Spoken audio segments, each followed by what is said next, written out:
Hello అండి అందరికీ.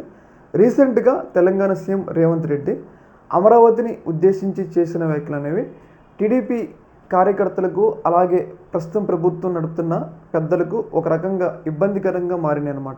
ఎందుకు అంత ఇబ్బందిగా మారినాయి అంటే, ప్రభుత్వం ఒకవైపు అమరావతి నిర్మాణాన్ని చాలా వేగంగా పూర్తి చేయాలి, అక్కడ ప్రపంచ దేశాల నుంచి పెట్టుబడులు ఆకర్షించాలి అని చెప్పేసి ప్రయత్నాలు అయితే చేస్తూ ఉంది. అయితే ఇలాంటి కీలక సమయంలో రీసెంట్గా రేవంత్ రెడ్డి అమరావతి మీద చేసిన వ్యాఖ్యలు అనేవి చాలామంది పెట్టుబడులు పెట్టే వాళ్ళని కూడా వెనక్కి వెళ్ళటానికి అవకాశం కల్పిస్తుంది అనమాట. ఎందుకు ఈ మాట చెప్తున్నానంటే, ఆయన చేసిన వ్యాఖ్యలు ఏంటంటే, అమరావతి అనేది ఒక లైబిలిటీ ప్రాజెక్టు, అంటే ఒక నష్టాలు తీసుకొచ్చే ప్రాజెక్టు.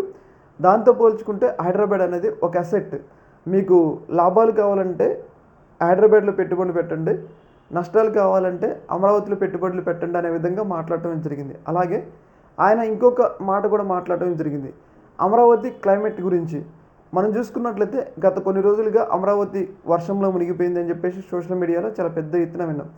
అదే వ్యాఖ్యల్ని ఈరోజు రేవంత్ రెడ్డి, అమరావతికి క్లైమేట్ కూడా ఒక రకంగా నష్టాన్ని కలుగజేస్తుంది, కానీ హైదరాబాద్కి క్లైమేట్ అనేది ఒక ఎసెట్, అంటే అమరావతిని హైదరాబాద్తో కంపేర్ చేస్తూ ఒక రకంగా అమరావతి దేనికి పనికిరాదు అనే విధంగా ఆయన మాట్లాడటం జరిగిందనమాట.